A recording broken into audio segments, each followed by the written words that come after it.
Is this thing recording? Yeah, it just broke, so I had to start again. But it's time to approach the continuous variable quantum neural networks paper that basically Michał is basing the Yellow Submarine project on. Um, so let's take a look. I'm still quite surprised how recent this paper is really. Um, and yeah, let's see. Let's go through the abstract first a bit in detail, and then we'll just scan the paper. So we introduce a general method for building neural networks and quantum computers. And now, based on the stuff that I've read before from Guillaume and other people involved in Xanadu and all this stuff, this is supposed to be as far as I understand, highly inspired by traditional neural networks. So the quantum neural network is a variational quantum circuit built in the continuous variable CV architecture, which encodes quantum information in continuous degrees of freedom, such as the amplitudes of the electromagnetic field. This circuit contains a layered structure of continuously parameterized gates, which is universal for CV quantum computation, affine transformations, and nonlinear activation functions.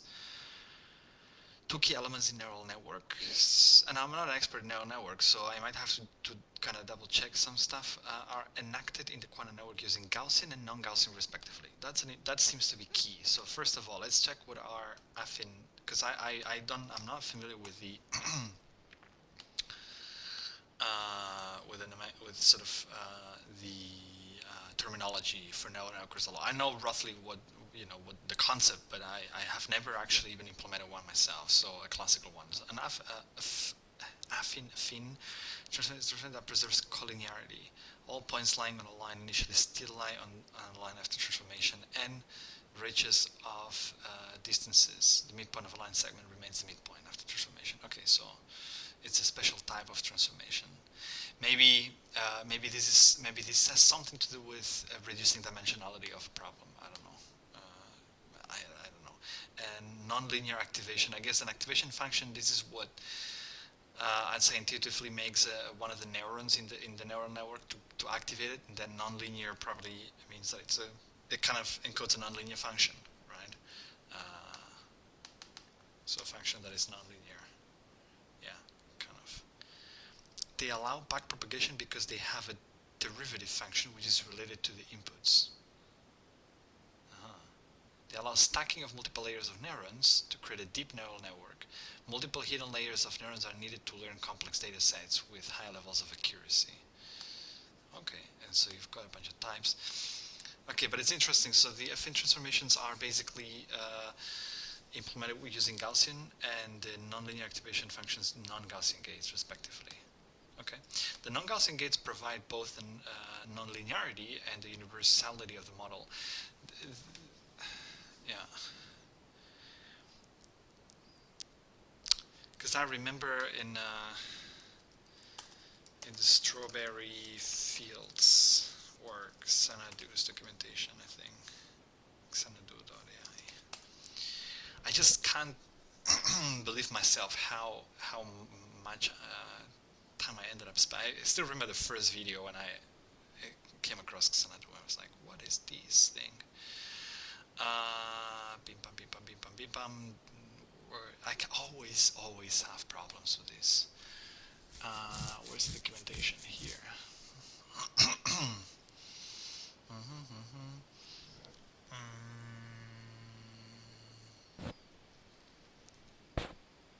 So let me see. Quantum circuits. It looks like they've changed that documentation, or it's again another one.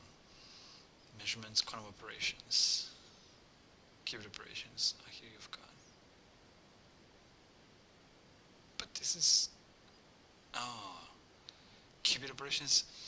I didn't know though that Xanadu also has. OpenAI has a wide variety of quantum operations. There's gates, step operation measurements. This operation can be exclusive of quantum functions like.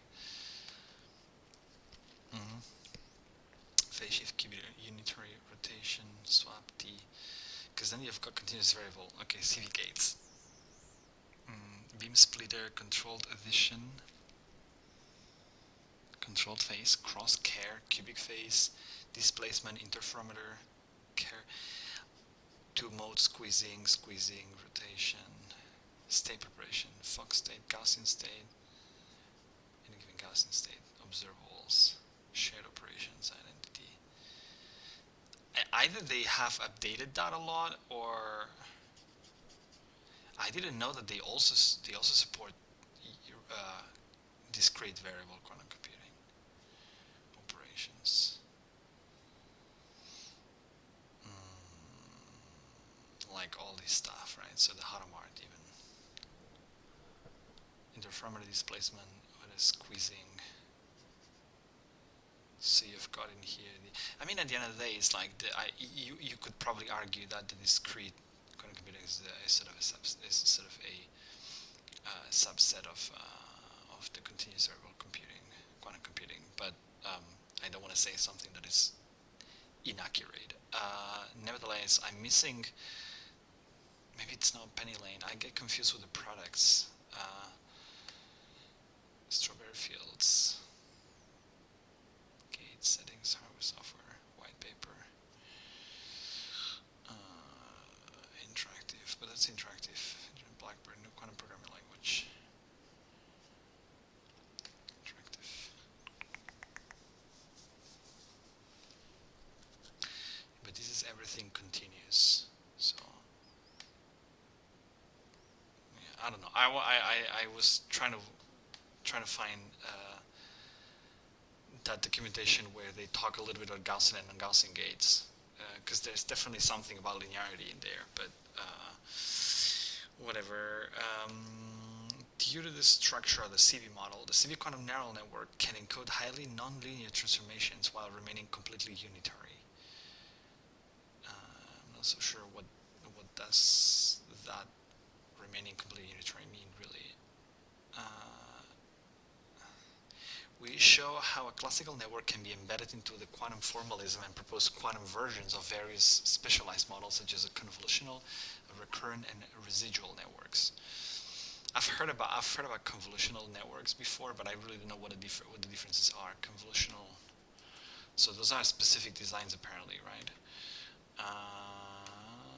Let me close that up. What did I open now? What?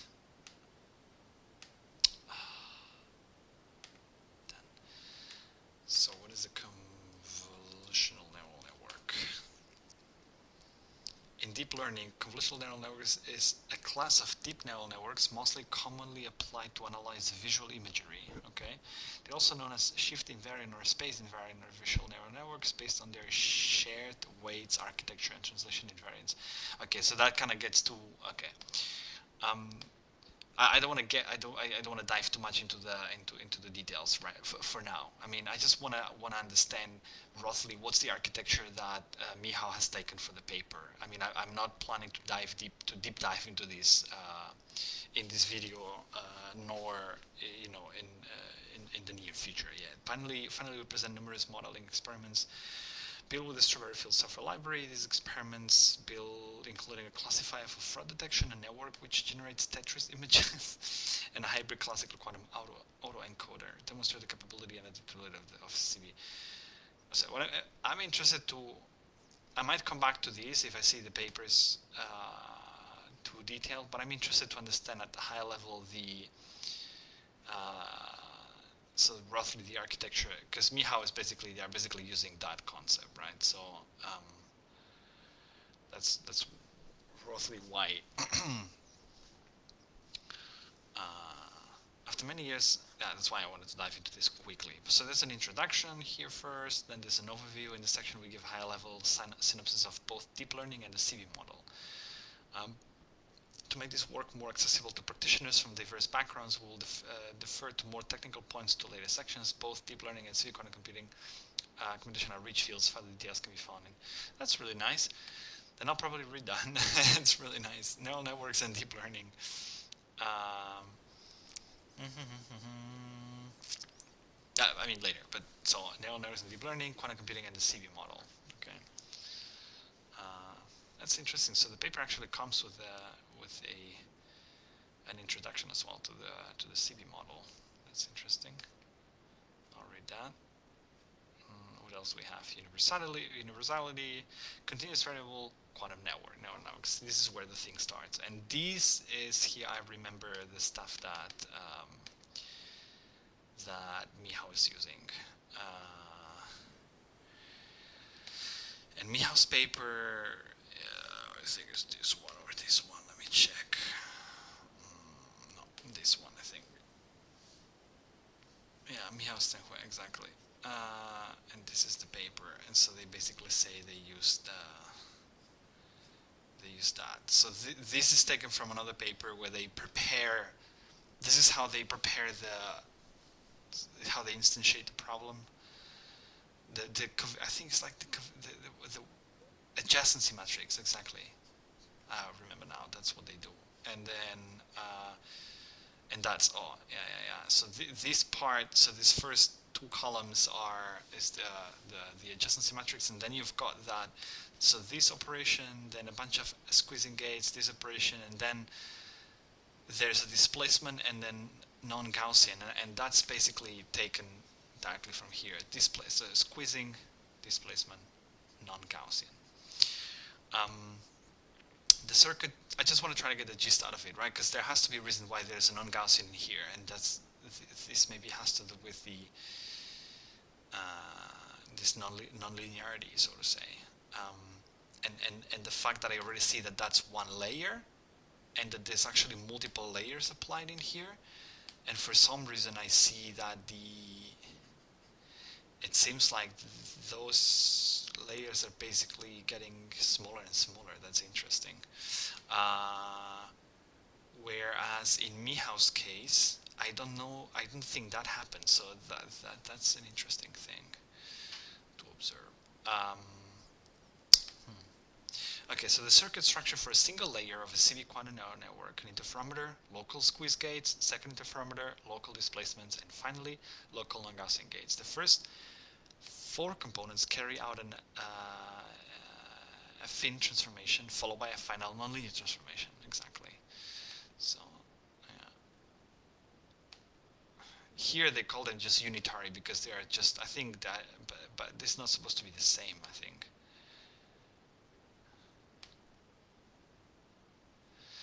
Quantum circuits, which have recently become the predominant way of thinking about algorithms on near-term quantum devices, the main idea is the following: the fully connected network architecture provides a powerful and intuitive ansatz for designing of rational circuits. Okay, so this is sort of then following the VQE, the variational thing, and treating that as an ansatz. We'll first introduce the most, because I smell the fact that this part here might have to do with the mixer,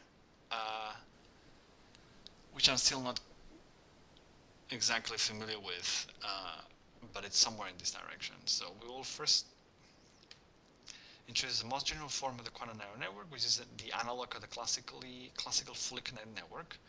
We then show how a classical network can be embedded into the quantum formalism in a special case where no superposition or entanglement is created, and discuss the universality of as modern deep learning has moved beyond the basic feed-forward architecture, considering ever more specialized models. We'll also discuss how to extend or specialize the quantum network.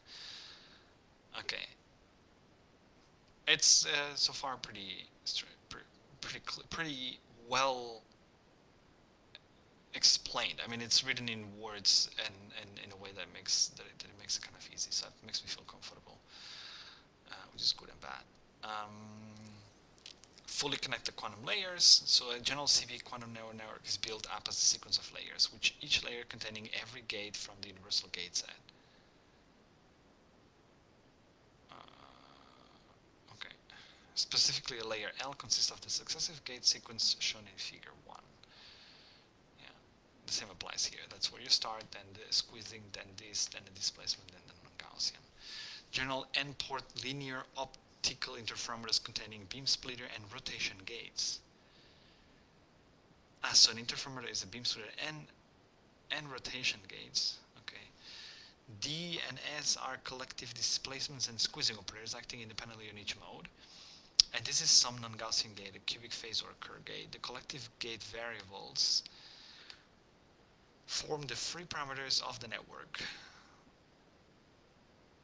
The lambda can be optionally kept fixed. Okay.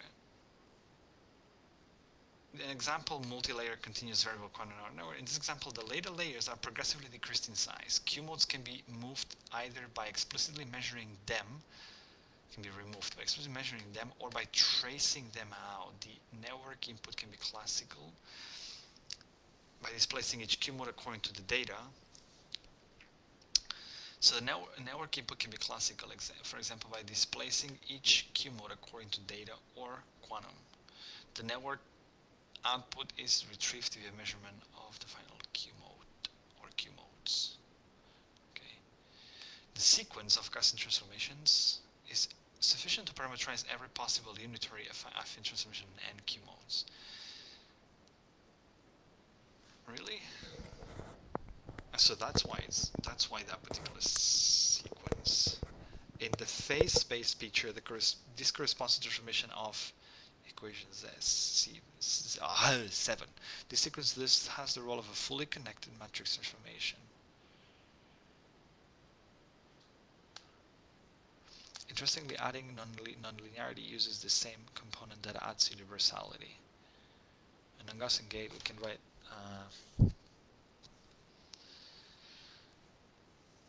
equation 7, not 17.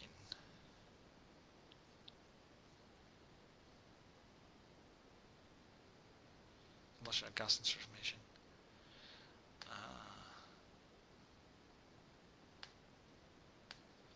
So the reason this specific sequence is chosen is because it allows us to basically, it shapes the space that you can explore, which is basically any kind of Gaussian transformation. So any kind of it allows for maximal exploration. So give me a second.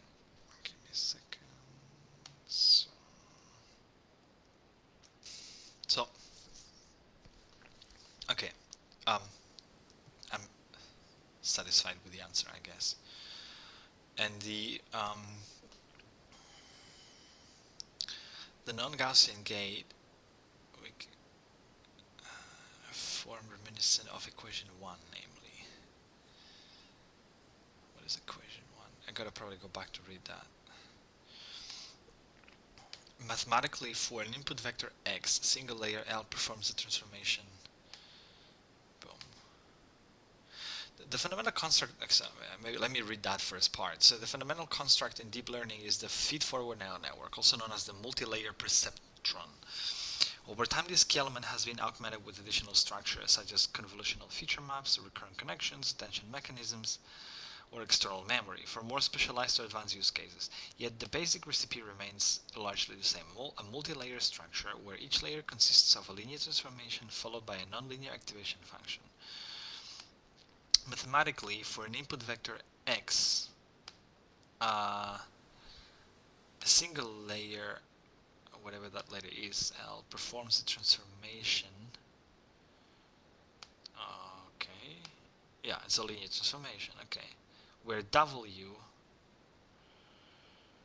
is a matrix, B is a real number, is a vector of real numbers, and is it phi is the nonlinear function. Okay. The objects W and B, called the weight matrix and the bias vector, respectively, are made up of free parameters.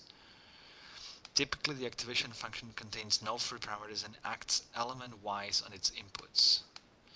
The in deep learning comes from stacking multiple layers of this type together, so that the output of one layer is used as an input for the next layer. In general, each layer will have its own independent weight and bias parameters. Summarizing all model parameters by it goes back by the parameter set, and then a layer network model is blah blah blah blah blah, is given by and maps an input f to a final output y, an input x. Building machine learning models with multi-layer neural networks is well motivated because of various universality theorems. These theorems guarantee that provided enough free parameters, feed-forward neural networks can approximate, and that's the key. So feed-forward neural networks can approximate any continuous function on a closed and bounded subset to an arbitrary degree of accuracy. While the original theorems showed that 2 layers were sufficient for universal function approximation, deeper networks can be more powerful and more efficient than shallower networks with the same number of parameters. Okay, yeah, so that's basically, it's basically the same concept applied. So based on these universality theorems, which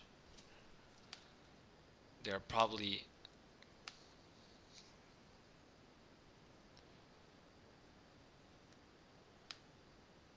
neural networks. So that's probably those are probably some of the first papers sort of presenting the concept of neural networks. I can't believe this is from 1989. This is available, yeah, 1989. That's the year I was born. That's the year I was born, man. Yeah. Nuts.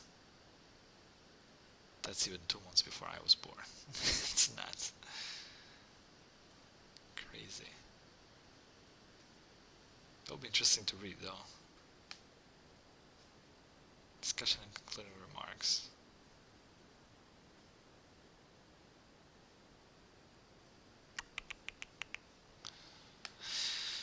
And this is more, okay, this is another one from 1993. That's then probably building on top of that.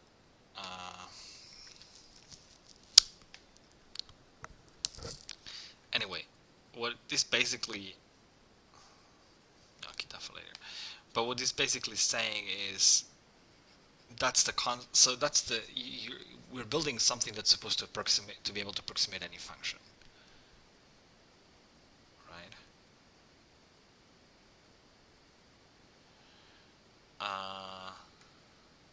That's this, and that's the reason also that this is put this way. You apply linear transformations, and then you apply a non-linear activation function, or a non-linear operation. So it's that particular combination, and there's the theorem behind it says that particular construct allows you to explore and to approximate any kind of function. It's pretty nuts. If you think about it, it's really crazy. And okay. Without getting into details, really. So thanks to CV encoding, we get a nonlinear functional transformation while still keeping the quantum circuit unitary.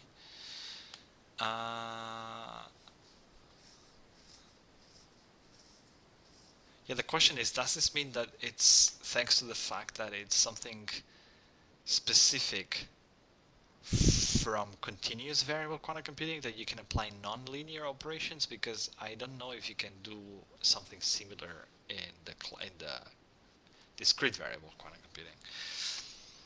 Nevertheless, there are some neural network concepts in there as well.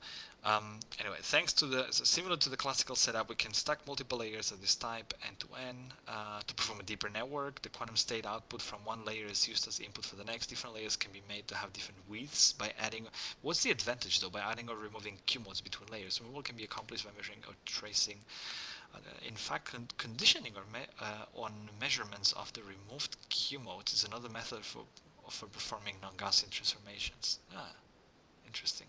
This architecture can also accept classical inputs. We can do this by fixing some of the gate arguments to be set by classical data rather than free parameters. For example, by applying a displacement dx to the vacuum state to prepare the state dx. From like 0, then apply dx. This scheme can be, and then this x is basically based on the real real data.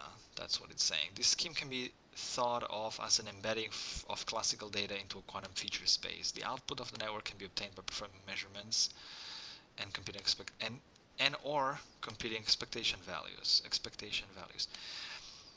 I'm gonna do a couple of short videos on this soon because I'm sort of in the middle of, I'm a bit struggling with the expectation values. The choice of measurement operators is flexible. Different choices, homodyne, heterodyne, photon counting, etc. may be better suited for different situations. Yeah, so it's pretty general. Embedding classical neural networks. But I think I get the gist of it. So the power of CV neural networks. Then there's beyond the fully connected architecture. So what are the other things you can do? Okay, convolutional, recurrent, residual.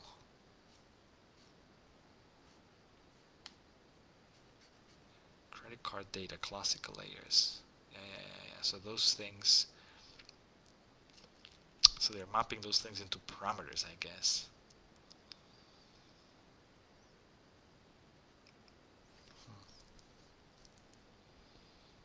Interesting.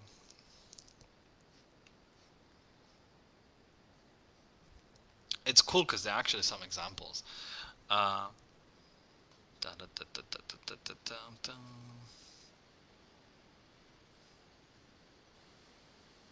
Embedding classical neural network. The above scheme for network is quite flexible in general. In fact, it includes classical neural network as a special case where we don't create any superposition or entanglement. We now present a mathematical recipe for embedding a classical neural network into the quantum CV formalism. Single phi for okay, throughout this part will represent n-dimensional real value vectors x using n-mode quantum optical states built from the eigenstates x, y, x sub I of the operators. This blah blah blah. Yeah, so you're mapping a classical x into an x into the quantum equivalent. So first we create the input x by applying displacement operator to the state based on that input. Subsequent layers will use the output of the layer. To read out the output from the final layer, we can use homodyne detection in HQ mode, which projects into the states. We would like to enact a fully connected layer, completely within the encoding of this. Everything will happen within the x coordinates, so we're not touching the momentum. We thus want to restrict our quantum network to never mix between x and p. So because this is how you create then the entanglement, right? That's what the beam splitting is doing, is conditioning the position with the momentum and vice versa. And what we're doing, what the paper is kind of going through here right now is the embedding of a classical neural network. To proceed, we will break the overall computation into separate pieces. Specifically, we split up the weight matrix using a single value decomposition, whatever that means, where the orthogonal matrices. The weight matrix, okay. Positive diagonal. For simplicity, we assume that we'll use a full rank deficient matrices from measure, blah, blah, blah, blah. Multiplication by an orthogonal matrix. The first step in equation 16 is to apply an interferometer which corresponds to the rightmost orthogonal matrix K1 in equation 9. In order not to mix x and p, we must restrict the block diagonal to block diagonal K1 with respect to equations 10 and 12. This means that C is an orthogonal matrix. This just is an interferometer which only contains faceless beam splitters. With this restriction, we have. So what they're saying is this is just a face. Okay, so it's a beam splitter that doesn't mess up with that stuff.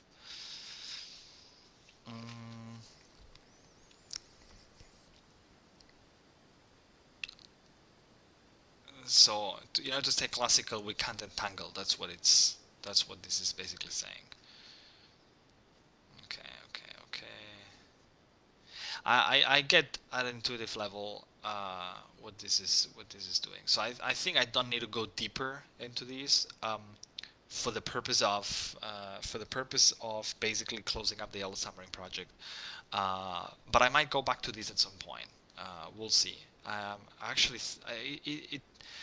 reading this paper is smoother than expected. So we'll restrict to an element-wise function. What else? I wanted to kind of close it at a high level. The power of CV neural networks, not considered in the previous section, ever generates superpositions or entanglement. A distinguishing feature of quantum physics is that we can act not only on some fixed basis states, but also on superpositions, that is linear combinations, blah, blah, blah, blah, blah, blah. The general CVQ neural network provides greater freedom in the allowed operations by leveraging the power of universal quantum computation. Indeed, the quantum gates in a single layer from universal, which implies that it shares all the capabilities of a universal CVQ quantum computer. To see this, consider an arbitrary quantum computation as its composition in terms of a circuit consisting of blah blah. Sorry, I'm reading too fast, but basically that's what it's saying. That the power is that you can actually go quantum. Since CVQ quantum networks are capable of universal computation, the statement are capable of universal CVQ quantum computation. In general, we do not expect that they can be efficiently simulated on a classical computer. The statement can be put on firmer ground by considering a simple modification to the classical neural network embedding.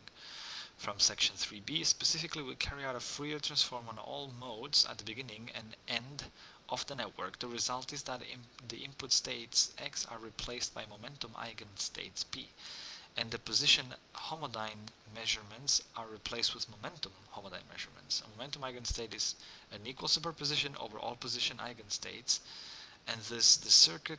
That's a neat way to see this. It matches my intuition that when you do a squeezing gate, you're doing a Hadamard, kind of. So you're moving uncertainty from one place to another, you're moving uncertainty from the position to the momentum, or vice versa. A momentum eigenstate is equal superposition over all position eigenstates, and thus the circuit can be interpreted as acting on equal superposition of all classical inputs. Interesting. I haven't thought about this way. It's just different naming than the X, the Y, and the Z. But then I wonder, so in CVQ quantum computing, you've got the momentum and the position and the position. In discrete quantum computing, you actually have, and yeah, that's the phase, of course, because you have you've got the phase, sort of your third dimension. The resulting circuit consists of input momentum eigenstates, a unitary transformation that is diagonal in the position basis, and it was proven that efficient exact classical simulation. Okay.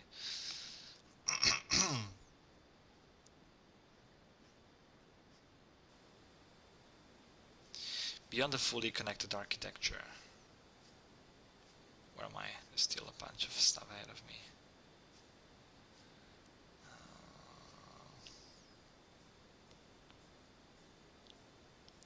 Because I'm trying to, I'm thinking how deep I want to go before I just jump to the Yellow Submarine project first. Sorry, and then I might come back to this actually.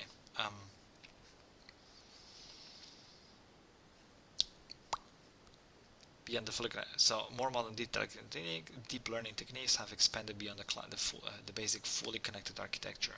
Powerful deep learning packages have allowed researchers to explore more specialized networks on complicated architectures. So the C molecules flexibility to go problems in rare representations. For example, we can use the phase space picture. In this, to go problems in a variety of different. For example, we can use the phase space picture, the wave function picture, the Hilbert space picture, or some hybrid of these. We can also encode information in coherent states, squeeze states, Fock states, or superpositions of these states. Furthermore, by choosing the gates and parameters to have particular structure, we can specialize our network ansatz to more closely match a particular class of problems. This can often lead to more efficient use of parameters and better overall modifications. Okay.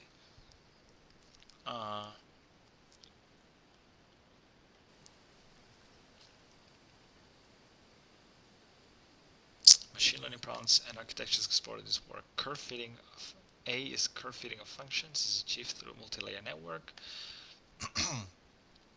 with X encoded through position displacement on the vacuum.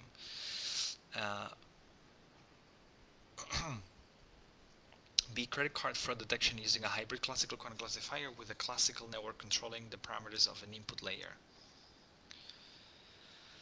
C, image generation of the Tetris dataset from input displacements to the vacuum with output image encoded in photon number measurements at the output mode.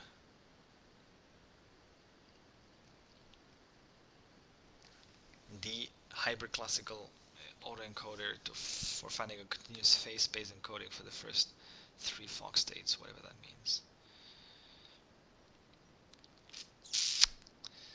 Okay, numerical experiments. showcase a part of the versatility of CV quantum neural networks by employing them in a range of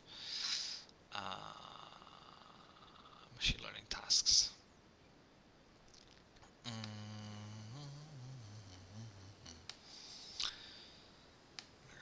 Okay, we studied several tasks, both supervised and unsupervised settings, varying degrees of hybridization. That's a really neat study, honestly. Training quantum neural networks, quantum device imperfections. That's really neat. So I think I got the gist of it. I just wanted to understand where did Mihao take the idea from. Generating images from labeled data, but it's definitely really interesting. So I'll definitely come back to this, but I want to I want to stop getting into tangents. I really want to stop getting into tangents, and each paper that I open up is so interesting that oh my god, I would just spend here time just playing with this stuff. Okay, cool, but I'll leave it here for now. So but this is basically why this is now. I understand where's this coming from and where's this inspired, so to say. Now I understand. I don't understand why the squeezing gates are. Okay, so I probably need to recap the encoding part, but maybe it's enough if I quickly read that in the next video. But it's a squeezing. So what I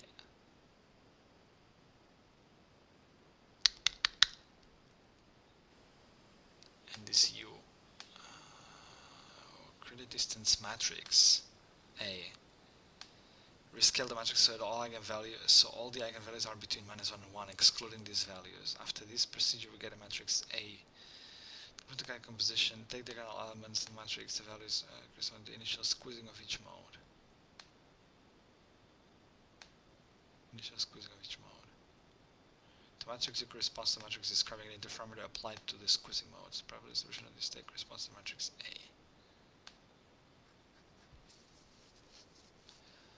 So that's how to encode solution encoding. I'll double check that, but basically that's the idea. And so what I wanted to then next do is I wanted to go through the different experiments that Mihao has been going through. Now that I kind of understand where this is coming from and why this is layered the way this is layered. Yeah, but I have to stop getting into tangents, really. Otherwise I'm never gonna finish this, and we're gonna keep going to I have to keep iterating on this. But I mean, so far so good. It just really seems to me that the CV model is really well suited for machine learning. Although you can definitely do all the other stuff, right? I mean, I saw in the slides there has to be Grover's algorithm on a CVQC.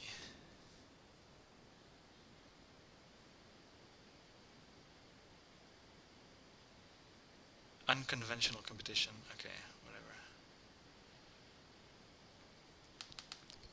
Continuous variable.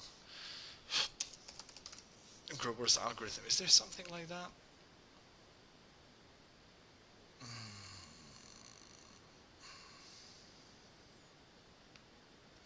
Maybe.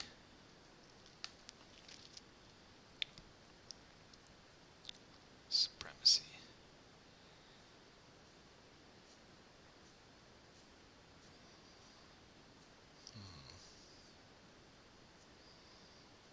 Yeah, doesn't look like something relevant.